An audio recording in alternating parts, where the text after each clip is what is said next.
हम दोस्तों, मैं चिंटू सुमन आपका स्वागत करता हूं आपके अपने ही चैनल एजुकेशन पॉइंट पे।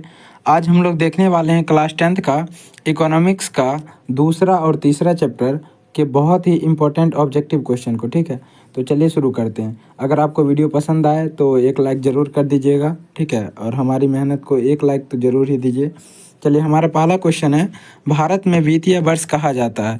तो दोस्तों, आप लोग को पता होना चाहिए, भारत में वित्तीय वर्ष जो है वो 1 अप्रैल से 31 मार्च तक मनाया जाता है। ठीक है, यानी 1 अप्रैल से 31 मार्च तक इसका राइट उत्तर हो जाएगा। ऑप्शन नंबर सी इसका राइट उत्तर है। ठीक है, चलिए, हमारा दूसरा प्रश्न है, राष्ट्रीय आय की गणना की जाती है। ठीक है, यानी राष्ट्रीय आय जाना जाता है। तो दोस्तों, राष्ट्रीय आय जो है वो एक तरह से आय गणना विधि, उत्पादन गणना विधि और व्यावसायिक गणना विधि, ठीक है, उपयुक्त सभी हो जाएगा। इसलिए 2 का क्वेश्चन का मतलब ऑप्शन नंबर डी इसका राइट उत्तर हो जाएगा। चलिए, अगला क्वेश्चन है हमारा, बिहार में प्रति व्यक्ति गरीबी में गुजर रही है। ठीक है, तो दोस्तों, आपको पता होना चाहिए बिहार में गरीबी बहुत ही ज़्यादा है और अप्रॉक्स लगभग एक तरह से देखा जाए तो 40% से भी अधिक जनसंख्या जो है यहाँ पर गरीबी रेखा के नीचे आती है। ठीक है, अर्थात बीपीएल के अंतर्गत आती है। तो इसका उत्तर ऑप्शन नंबर ए हो जाएगा। ठीक है, और यहाँ पर आपको ध्यान रखना दोस्तों, यहाँ पर बीपीएल यहाँ पर गरीबी रेखा को दर्शाती है, बेलो पॉवर्टी लाइन। ठीक है, और यहाँ पर लगभग 41% जो जनसंख्या है वो गरीबी रेखा के नीचे गुजर बसर करती है। ठीक है, तो चलिए, अगला क्वेश्चन है हमारा, बिहार में किस जिले की प्रति व्यक्ति आय सबसे कम है। तो दोस्तों, आप लोग को ध्यान रखना है, बिहार के शिवहर जिले की प्रति व्यक्ति आय सबसे कम है। ठीक है दोस्तों, बिहार के शिवहर जिले की प्रति व्यक्ति आय सबसे कम है। ऑप्शन नंबर डी हो जाएगा। ठीक है, अगर मान लीजिए सबसे अधिक पूछ देता तो अधिक अगर पूछता दोस्तों तब ये पटना हो जाता। ठीक है, तो बिहार के पटना जिला की प्रति व्यक्ति आय सबसे अधिक है और सबसे कम जो प्रति व्यक्ति आय है दोस्तों वो शिवहर की है। ठीक है, चलिए, हमारा अगला प्रश्न है, निम्नांकित में बिहार में किस जिले की प्रति व्यक्ति आय सर्वाधिक है। तो दोस्तों, अभी ये जस्ट बताएं, ऑप्शन नंबर 20 का राइट उत्तर हो जाएगा। ठीक है, तो चलिए, क्वेश्चन है हमारा, वास्तविक राष्ट्रीय आय वार्षिक शुद्ध उत्पादन का वह भाग है जिसका उस वर्ष में प्रत्यक्ष रूप से उपभोग किया जाता है। राष्ट्रीय आय की यह परिभाषा किसने दी। तो दोस्तों, ये जो परिभाषा है वो एक तरह से मतलब मार्शल के द्वारा दी गई थी। ठीक है दोस्तों, ये जो परिभाषा, एक सेकेंड, वास्तविक राष्ट्रीय आय वार्षिक शुद्ध उत्पादन का वह कौन सा भाग है जिसका उस वर्ष में प्रत्यक्ष रूप से उपभोग किया जाता है। राष्ट्रीय आय की यह परिभाषा किसने दी।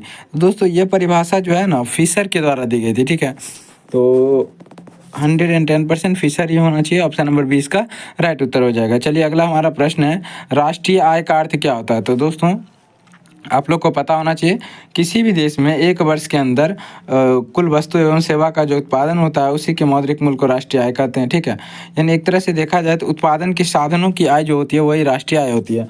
ऑप्शन नंबर डी इसका राइट उत्तर हो जाएगा। ठीक है, चलिए, एक सेकेंड, हाँ, 7 नंबर का ऑप्शन नंबर डी इसका राइट उत्तर हो जाएगा। ठीक है, चलिए, अगला हमारा प्रश्न है, बिहार की अर्थव्यवस्था में प्राथमिक क्षेत्र का मुख्य अंग क्या है। तो दोस्तों, प्राथमिक क्षेत्र जो है बिहार की अर्थव्यवस्था को 3 वर्गों में बांटा गया। ठीक है, वो 3 वर्ग कौन कौन से हैं, तो एक प्राथमिक क्षेत्र है, द्वितीय क्षेत्र और तृतीय क्षेत्र है। ठीक है, तो अगर आप वो वीडियो नहीं देखे हैं तो चैनल पर विजिट कीजिए, वो इकोनॉमिक्स का है वीडियो, आप ज़रूर देखिए उसको। ठीक है, ये ज़्यादा अच्छे से समझ में आएगा।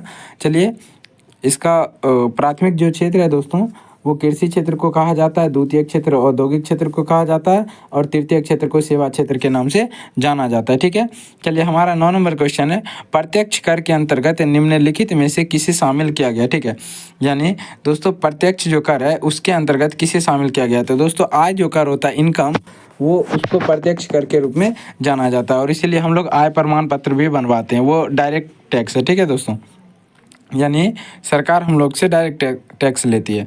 चलिए, अगला हमारा है, बिहार के किस जिले की प्रति व्यक्ति आय सर्वाधिक है। तो दोस्तों, ये क्वेश्चन रिपीट हो गया है, बिहार के पटना जिले की आय प्रति व्यक्ति आय जो है सबसे अधिक है। ठीक है दोस्तों, और प्रति व्यक्ति आय देखा जाए तो किसी भी स्थान की यानी देश की कुल जनसंख्या से वहाँ के मतलब राष्ट्रीय आय जो होती है, एक सेकेंड दोस्तों, अब देखिए इधर थोड़ा ध्यान से देखिए, जो राष्ट्रीय आय होती है ना दोस्तों, नेशनल इनकम, राष्ट्रीय आय से क्या करते हैं, देश की जनसंख्या से भाग देते हैं, तभी हमारा क्या होता है, प्रति व्यक्ति आय प्राप्त होता है। ठीक है, ये आपको ध्यान रखना है। यानी देखा जाए तो एनआई यानी नेशनल जो इनकम है दोस्तों उसको जब हम टोटल पीस या पॉपुलेशन से भाग देते हैं, पॉपुलेशन से, ठीक है, तो ये हमारा राष्ट्रीय आय प्राप्त होता है, यानी प्रति व्यक्ति आय प्राप्त होता है। चलिए हमारा प्रश्न है, बिहार की किस जिले की प्रति व्यक्ति आय सर्वाधिक है? तो ऑप्शन नंबर ए इसका राइट उत्तर हो जाएगा, पटना की, ठीक है। चलिए अगला हमारा प्रश्न है 11 नंबर, योजना काल में भारत की औसत वार्षिक विकास दर रही है। तो दोस्तों ये आपको पता होना चाहिए, भारत जो है वो एक तरह से अभी विकसित देश के अंतर्गत नहीं आ रहा है, ठीक है, ये विकासशील देश है। और जो विकासशील देश होते हैं दोस्तों, उनकी मतलब ग्रोथ रेट थोड़ा कम ही होती है। और यहाँ पर आपको पता होना चाहिए, जो बिहार है दोस्तों, इसका जो है 4.2% ग्रोथ रेट है, ठीक है। तो योजना काल में भारत की औसत वार्षिक जो विकास दर है वो 4.2% है, ध्यान रखिएगा, ठीक है। 12 नंबर क्वेश्चन है, राष्ट्रीय गणना का आयाम नहीं है। तो दोस्तों यानी वह कौन सा है जिसे हम राष्ट्रीय आय की गणना का उत्पादन, मतलब राष्ट्रीय आय की गणना नहीं कर सकते हैं? तो देखिए दोस्तों, राष्ट्रीय आय की गणना के मुख्यतः 3 विधि हैं। आप सकल घरेलू उत्पाद अर्थात जीडीपी अर्थात ग्रॉस डोमेस्टिक प्रोडक्ट की सहायता से आप आसानी से इसको कर सकते हैं। उसके बाद है सकल राष्ट्रीय उत्पाद, इसको कहते हैं दोस्तों एनएनपी, नेट नेशनल प्रोडक्ट, ठीक है। और इसकी सहायता से भी आप राष्ट्रीय आय की गणना कर सकते हैं। और शुद्ध राष्ट्रीय उत्पाद, ठीक है, देखिए इस सब का हम शॉर्ट फॉर्म लिख देते हैं। देखिए जिससे सकल घरेलू उत्पाद को इंग्लिश में GDP कहते हैं, ठीक है दोस्तों, ग्रॉस डोमेस्टिक प्रोडक्ट। और जो सकल राष्ट्रीय उत्पाद है इसको इंग्लिश में GNP कहते हैं दोस्तों, ग्रॉस नेशनल प्रोडक्ट। और लास्ट में शुद्ध राष्ट्रीय उत्पाद, इसको कहते हैं दोस्तों NNP अर्थात NNP, नेट नेशनल प्रोडक्ट। ये आपको ध्यान रखिएगा। और इन तीनों विधियों से राष्ट्रीय आय की गणना की जाती है, लेकिन ऑप्शन नंबर डी जो है मौद्रिक उत्पादन विधि, इसमें आप राष्ट्रीय आय की गणना नहीं कर सकते हैं। ऑप्शन नंबर डी इसका राइट उत्तर हो जाएगा।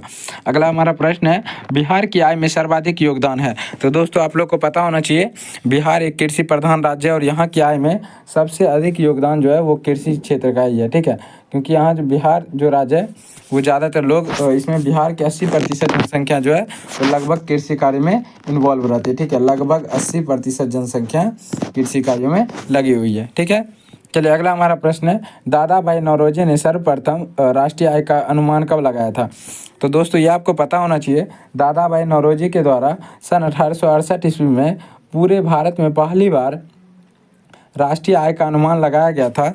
और उस वक्त दोस्तों आपको पता होना चाहिए मात्र 20 रुपया प्रति वर्ष हमारी राष्ट्रीय आय थी, ठीक है। यानी ओनली 20 रुपया, यानी एक वर्ष में औसत व्यक्ति के हिस्से पे मात्र 20 रुपया आता था, ठीक है। यानी ऑलमोस्ट बहुत ही कम था उस समय, ठीक है। तो 14 का ऑप्शन नंबर ए हो जाएगा। और याद रखिए दोस्तों, सबसे पहली बार जो अनुमान लगाया था दादा भाई नौरोजी के द्वारा लगाया गया था, ठीक है। चलिए 15 नंबर क्वेश्चन है, कार्यों के बदले में जो पारिश्रमिक मिलता है उन्हें क्या कहते हैं, ठीक है। तो दोस्तों आपको पता होना चाहिए, उन्हें आय कहते हैं। यानी एक तरह से देखा जाए दोस्तों, यानी जो भी हम काम करते हैं, यानी कार्य के बदले जो भी हमें धनराशि प्राप्त होती है उसे क्या कहते हैं हम लोग? आय कहते हैं, ठीक है। उसी को इनकम कहा जाता है। चलिए 16 नंबर क्वेश्चन है, निम्नलिखित में से कौन सा विनिमय का सर्वोत्तम माध्यम है, ठीक है। तो दोस्तों ये क्वेश्चन अलग है और आंसर इसका कुछ अलग है, लेकिन इसका आंसर हम बता देते हैं, निम्नलिखित में से कौन सा विनिमय का सर्वोत्तम माध्यम, ठीक है। तो दोस्तों विनिमय का सर्वोत्तम माध्यम मुद्रा है, ठीक है, यानी मनी, इसका राइट उत्तर हो जाएगा। चलिए अगर ये क्वेश्चन थोड़ा मिसप्रिंट हो गया, इसका उत्तर ध्यान रखिएगा दोस्तों, मनी यानी मुद्रा, इसका राइट उत्तर होगा। चलिए अगला प्रश्न हमारा, भारत में किस राज्य का प्रति व्यक्ति आय सबसे अधिक है? तो दोस्तों आप लोग को पता होना चाहिए, भारत के गोवा राज्य की प्रति व्यक्ति आय सबसे अधिक है। और सबसे कम किया जाए बात, तो सबसे कम में दोस्तों आपको पता होना चाहिए बिहार राज्य और उड़ीसा राज्य आते हैं, ठीक है। बिहार की प्रति व्यक्ति आय सबसे कम है, जबकि गोवा की प्रति व्यक्ति आय सबसे अधिक है, ठीक है दोस्तों, ये आपको ध्यान रखना है, ठीक है। चलिए हमारा अगला क्वेश्चन 18 नंबर, उत्पादन एवं आय गणना विधि आर्थिक दृष्टिकोण से क्या है, ठीक है। तो दोस्तों आप लोग को पता होना चाहिए, उत्पादन एवं आय जो गणना विधि है वो सहज है, अच्छा है, वैज्ञानिक है और व्यवहारिक है, ठीक है। तो ऑप्शन नंबर डी इसका राइट उत्तर हो जाएगा। चलिए अगला हमारा प्रश्न है 19 नंबर, वर्ष 2005 से 2006 में निम्नलिखित में किस राज्य की प्रति व्यक्ति आय अपेक्षाकृत अधिक थी? तो दोस्तों आपको पता होना चाहिए 2005-06 के अनुसार महाराष्ट्र की प्रति व्यक्ति आय बहुत ही अधिक थी, ठीक है। तो ऑप्शन नंबर ए इसका राइट उत्तर हो जाएगा, ठीक है। चलिए अगला क्वेश्चन है 20 नंबर, ये y बराबर सी प्लस आई, ठीक है। y बराबर सी प्लस आई जो है, यह फार्मूला किसके द्वारा दी गई? यह फार्मूला दोस्तों, एक सेकेंड, यह फार्मूला फिशर के द्वारा दी गई थी। ऑप्शन नंबर बी इसका राइट उत्तर हो जाएगा। चलिए अगला हमारा प्रश्न है, सन 2008-9 के अनुसार भारत की औसत प्रति व्यक्ति आय कितनी है? तो दोस्तों भारत की औसत प्रति व्यक्ति जो आई थी 2008-9 के अनुसार 25,494 रुपया, ठीक है। ये हमारी भारत की प्रति व्यक्ति आय है। चलिए अगला हमारा प्रश्न है, विनिमय का सर्वोत्तम माध्यम क्या है? तो दोस्तों विनिमय का सबसे अच्छा माध्यम मुद्रा है, अर्थात मनी है, ठीक है। ऑप्शन नंबर सी इसका राइट उत्तर हो जाएगा। अगला क्वेश्चन है, क्रेडिट कार्ड प्रसिद्ध है? तो दोस्तों क्रेडिट कार्ड जो है वो एक तरह से प्लास्टिक मुद्रा का ही रूप है, और प्लास्टिक मुद्रा को दो भागों में बांटा गया है, डेबिट कार्ड और क्रेडिट कार्ड, ठीक है दोस्तों। चलिए अगला क्वेश्चन है हमारा, इनमें से कौन मुद्रा का साख पत्र नहीं है? ठीक है, इन मुद्रा का साख पत्र नहीं है दोस्तों। अब देखिए आपको ध्यान क्या रखना है, एक सेकेंड। 24 नंबर क्वेश्चन है हमारा, इनमें से कौन मुद्रा का साख पत्र नहीं है? दोस्तों मुद्रा का जो साख पत्र है वो चेक, ड्राफ्ट और हुंडी, ये तीनों क्या है दोस्तों? ये मुद्रा के साख पत्र हैं। किंतु जो ये चित्र मुद्रा है दोस्तों, ये कोई भी साख पत्र नहीं होता, ठीक है। तो ऑप्शन नंबर डी इसका राइट उत्तर हो जाएगा। अगला प्रश्न है दोस्तों, साख का संबंध क्या है? ठीक है, तो दोस्तों साख का जो शाब्दिक अर्थ होता है वो विश्वास करना होता है, ठीक है। तो ऑप्शन नंबर डी इसका राइट उत्तर हो जाएगा, ठीक है। ऑप्शन नंबर डी इसका राइट उत्तर हो जाएगा। अगला प्रश्न है हमारा 26 नंबर, एटीएम का अर्थ क्या होता है? एटीएम को इंग्लिश में ऑटोमेटिक टेलर मशीन कहते हैं दोस्तों, ठीक है। और इसका पूर्ण रूप स्वचालित टेलर मशीन होता है, ठीक है। ऑप्शन नंबर ए इसका राइट उत्तर हो जाएगा, ठीक है। तो चलिए अगर वीडियो आपको पसंद आ रही हो तो प्लीज़ लाइक कर दीजिए दोस्तों। एक लाइक करने में क्या जा रहा है, हमारी मेहनत को एक लाइक तो दीजिए, ठीक है।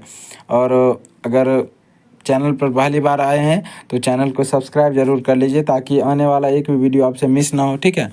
और चैनल को मतलब वीडियो को ज़्यादा से ज़्यादा शेयर ज़रूर कर दीजिए, ताकि आपके दोस्त लोग भी इससे जुड़ सकें। चलिए अगला क्वेश्चन है, आज का हमारा टारगेट है दोस्तों, जल्दी हमको आज 250 सब्सक्राइबर पूरा करना है, ठीक है। तो दोस्तों आई होप आप लोग कर दीजिएगा। चलिए हमारा अगला क्वेश्चन है, रूस की मुद्रा क्या है? तो दोस्तों रूस की जो मुद्रा है वो रूबल है, ठीक है। ऑप्शन नंबर ए इसका राइट उत्तर हो जाएगा। रूस की मुद्रा का क्या नाम है दोस्तों? रूबल, ठीक है। अगला हमारा प्रश्न है दोस्तों, निम्नलिखित में से मुद्रा का कार्य नहीं है? तो दोस्तों आपको ध्यान क्या रखना है, मुद्रा जो है वो एक तरह से वस्तु विनिमय प्रणाली की कठिनाइयों को दूर करने में सबसे महत्वपूर्ण भूमिका निभाई, ठीक है। और यहाँ पर देखिए मूल्य का हस्तांतरण, ये मुद्रा का क्या है? कार्य नहीं है, ये वस्तु विनिमय प्रणाली की समस्या थी, ठीक है। तो आपको ध्यान रखना है, प्रारंभिक अवस्था में मनुष्य अपनी आवश्यकताओं की पूर्ति क्या कैसे करता था? तो वस्तुओं के आदान प्रदान से करता था। बार्टर सिस्टम पहले चलता था दोस्तों, अर्थात वस्तु विनिमय प्रणाली चलती थी। अगला हमारा प्रश्न है, इनमें से कौन सी विधि ग्राह्य मुद्रा है? तो दोस्तों ये आपको ध्यान रखना है, ये निम्नलिखित में से कौन सी विधि ग्राही मुद्रा है? दोस्तों आपको ध्यान क्या रखना है, 10 रुपये का जो नोट है दोस्तों वो ग्राही मुद्रा है, ठीक है, क्योंकि यहाँ पर आसानी से हम किसी को भी दे और ले सकते हैं, ठीक है। ऑप्शन नंबर सी इसका राइट उत्तर हो जाएगा। अगला हमारा 31 नंबर क्वेश्चन है, 1 रुपया का नोट जारी कौन करता है? ठीक है, तो 1 रुपया का जो नोट होता है दोस्तों वो केंद्रीय सरकार द्वारा जारी किया जाता है, ठीक है। ऑप्शन नंबर ए इसका राइट उत्तर हो जाएगा। चलिए 32 नंबर क्वेश्चन है दोस्तों, मुद्रा वह धुरी है जिसके चारों ओर संपूर्ण आर्थिक विज्ञान चक्कर काटता है, यह किसने कहा था? तो दोस्तों यह जो है यह परिभाषा क्राउथर के द्वारा कहा गया था, ठीक है। तो ऑप्शन नंबर ए इसका राइट उत्तर हो जाएगा, ये आपको ध्यान रखना है दोस्तों, ठीक है। चलिए अगला क्वेश्चन है हमारा, मुद्रा के कार्य हैं, ठीक है। तो मुद्रा के ये तीनों कार्य हो जाएंगे दोस्तों, मापन यानी किसी भी वस्तु का मूल्य कितना होना चाहिए, मूल्य का मापन, और संचय अर्थात उसको एब्जॉर्ब करके इकट्ठा करके कैसे रख सकते हैं, भुगतान मतलब बाद में पे कैसे कर सकते हैं। इनमें से सभी इसका राइट उत्तर हो जाएगा, ठीक है। ऑप्शन नंबर डी इसका राइट उत्तर हो जाएगा। अगला हमारा प्रश्न है दोस्तों, विनिमय का सर्वोत्तम माध्यम क्या है? तो विनिमय का सबसे अच्छा जो माध्यम है दोस्तों वो मुद्रा है, ठीक है। ऑप्शन नंबर बी इसका राइट उत्तर हो जाएगा। अगला क्वेश्चन है हमारा, मुद्रा का प्राचीनतम रूप क्या है? तो दोस्तों आपको पता होना चाहिए मुद्रा का जो प्राचीनतम रूप, अर्थात देखिए दोस्तों मुद्रा का इतिहास जब आप पढ़िएगा तो मुद्रा आज हमारे सामने भले ही ऐसी होती है, लेकिन मुद्रा जो है शुरू से ऐसी नहीं थी, ठीक है। तो आपको ध्यान क्या रखना है, वस्तु शुरू में पहले वस्तु विनिमय प्रणाली चलती थी, उसके बाद वस्तु विनिमय प्रणाली के बाद वस्तु मुद्रा का प्रचलन शुरू हुआ, ठीक है। और वस्तु मुद्रा के बाद आया दोस्तों वस्तु मुद्रा मुख्य रूप से ज़्यादा प्रचलित था, जिसमें मुख्य रूप से अमेरिका में मक्का मुद्रा के रूप में प्रचलित था, शिकारी युग में खाल था दोस्तों, ठीक है। अलग अलग स्थान पे अलग अलग मुद्राएं होती थी। तो यहाँ पर आपको ध्यान रखना, मुद्रा का प्राचीनतम रूप जो है वो वस्तु मुद्रा हो जाएगा। ऑप्शन नंबर सी इसका राइट उत्तर हो जाएगा, ठीक है। और कॉपी कलम लेके इसको नोट जरूर कर लीजिए, ठीक है दोस्तों। अगला क्वेश्चन हमारा 36 नंबर, विनिमय की प्रारंभिक अवस्था में मनुष्य का व्यापार किस पर आधारित होता है? तो दोस्तों आपको ध्यान रखना है, जो मनुष्य का व्यापार जो होता है दोस्तों, वो वस्तु विनिमय प्रणाली पर आधारित था, ठीक है। क्योंकि उस समय वस्तु विनिमय प्रणाली ही चलती थी। ऑप्शन नंबर ए इसका राइट उत्तर हो जाएगा। अगला हमारा प्रश्न है, मुद्रा वह है जो मुद्रा का कार्य करती है, यह परिभाषा किसने दी? तो दोस्तों यह जो परिभाषा दी गई है, यानी एक तरह से देखा जाए तो मुद्रा कौन है? मुद्रा वह है जो मुद्रा का कार्य करती है। ये परिभाषा हार्टले विदर्स के द्वारा दी गई थी। ऑप्शन नंबर सी इसका राइट उत्तर हो जाएगा, ठीक है। चलिए 38 नंबर क्वेश्चन है, व्यावसायिक बैंकों द्वारा दिए जाने वाले ऋण को क्या कहते हैं? तो दोस्तों आपको ध्यान रखना है, जो व्यवसायिक जो बैंक होते हैं वो जो हमें ऋण प्रदान करते हैं उन्हें किस नाम से जाना जाता है? ये क्वेश्चन है हमारा, ठीक है दोस्तों। आपको ध्यान क्या रखना है, एक सेकेंड, इसे हम लोग शाख मुद्रा या बैंक मुद्रा दोनों कहते हैं, ठीक है दोस्तों। तो ऑप्शन नंबर सी इसका राइट उत्तर हो जाएगा। अगला क्वेश्चन है 39 नंबर क्वेश्चन क्या है, मुद्रा का वैधानिक परिभाषा किसने दी थी? यानी मुद्रा का वैधानिक परिभाषा किसने दी थी? ये क्वेश्चन आ भी सकता है दोस्तों। ये प्रोफेसर नैप ने इनकी सटीक परिभाषा दी थी, ठीक है। ऑप्शन नंबर डी इसका राइट उत्तर हो जाएगा। चलिए अगला हमारा क्वेश्चन 40 नंबर, शाख का प्रयोग किया जाता है। तो दोस्तों आपको पता होना चाहिए, जो शाख है, शाख का अर्थ होता है विश्वास, अर्थात विश्वास करना, अर्थात ऋण लौटाने की क्षमता। और इसका प्रयोग दोनों के लिए किया जाता है, विनिमय के उपभोग के लिए भी और उपभोग के लिए भी और विनियोग के लिए भी। ऑप्शन नंबर सी इसका राइट उत्तर हो जाएगा। चलिए अगला क्वेश्चन है हमारा 41 नंबर, मुद्रा के कार्य हैं। तो आपको पता होना चाहिए दोस्तों, मुद्रा के ये सभी कार्य हैं, ठीक है। तो ऑप्शन नंबर डी इसका राइट उत्तर हो जाएगा, ठीक। आपको ध्यान रखना, ऑप्शन नंबर डी इसका राइट उत्तर हो जाएगा। अगला क्वेश्चन है, वस्तु विनिमय प्रणाली की मुख्य कठिनाइयाँ क्या थी? तो दोस्तों वस्तु विनिमय प्रणाली की मुख्य कठिनाइयाँ बहुत सारी थी। मूल्य के मापक का अभाव था, आवश्यकता के दोहरे संयोग का अभाव था। इनमें से दोनों इसका उत्तर हो जाएगा, ठीक है। वैसे वस्तु विनिमय प्रणाली में मुख्य रूप से कठिनाइयाँ क्या क्या थी दोस्तों?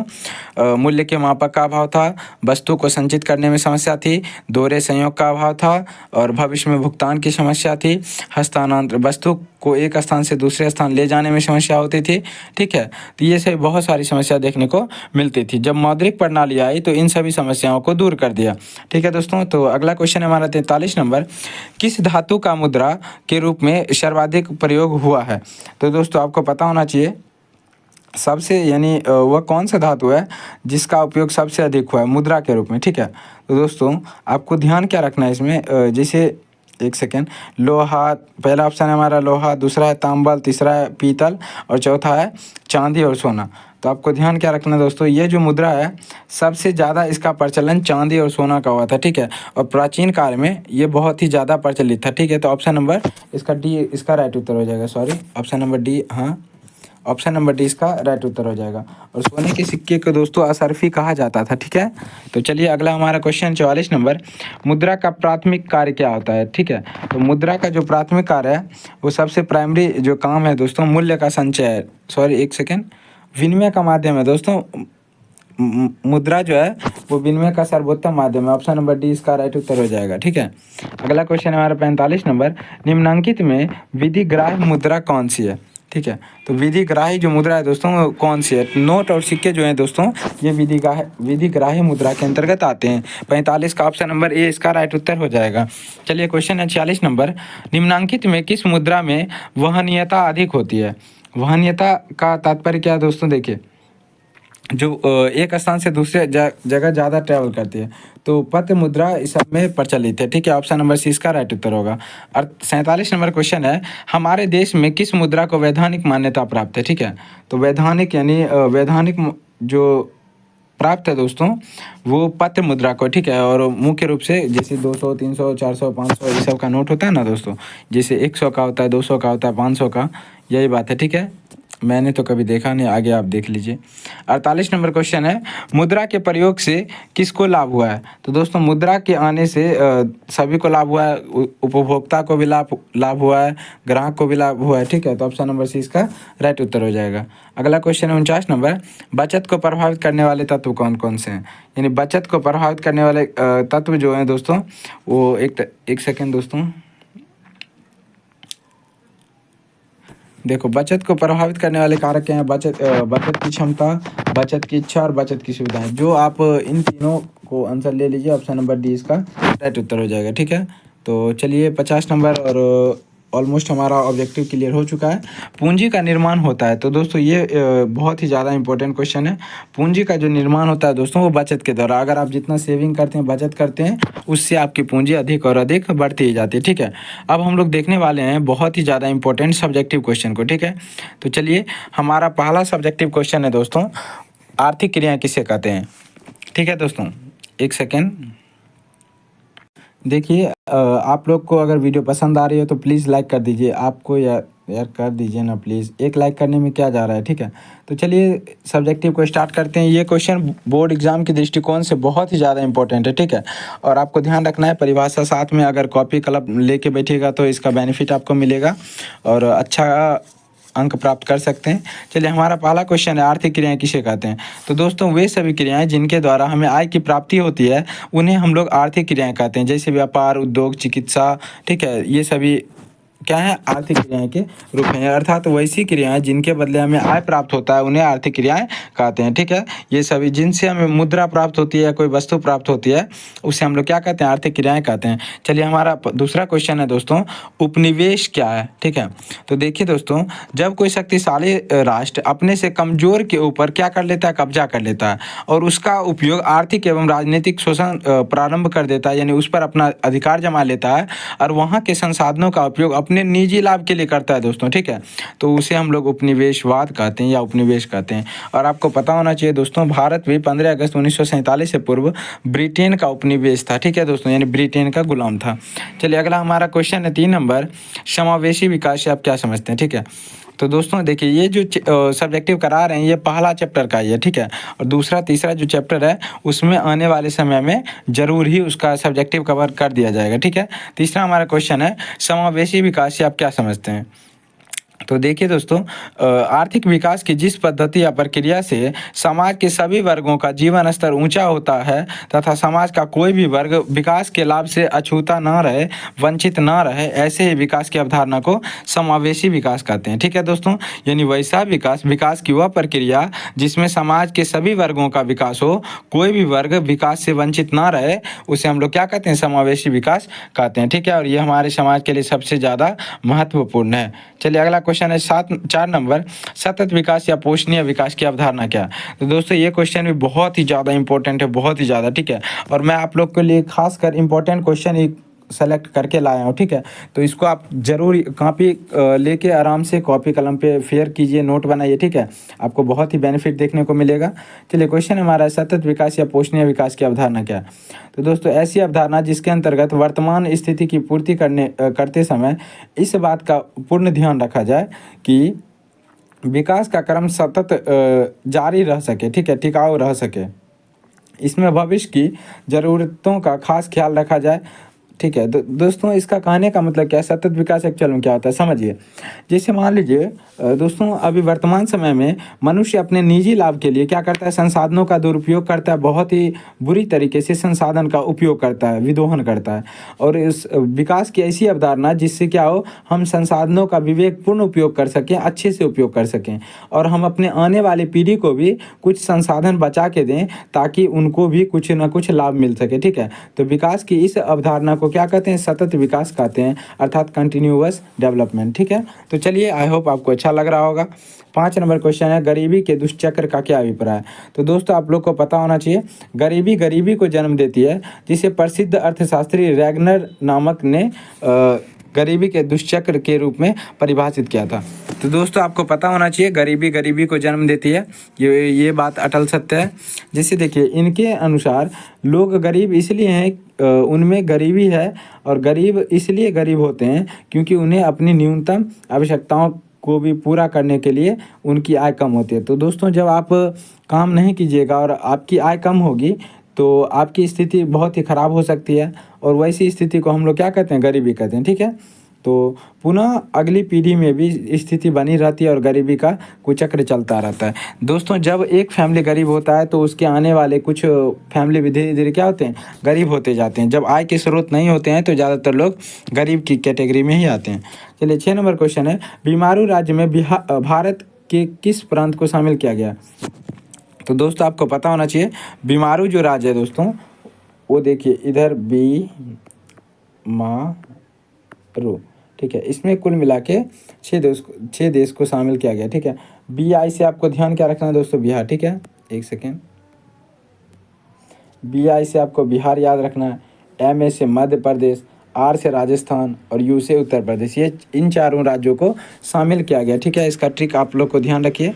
बीमारू राज्य का जो ट्रिक है दोस्तों, BI से बिहार, MA से मध्य प्रदेश और R से राजस्थान और U से उत्तर प्रदेश, ये चारों राज्य बीमारू राज्य के अंतर्गत आते हैं। ठीक है, तो आपको ध्यान रखना है। अगला क्वेश्चन है, जीवन की भौतिक गुणवत्ता के प्रमुख सूचक कौन कौन से हैं, समझाएं।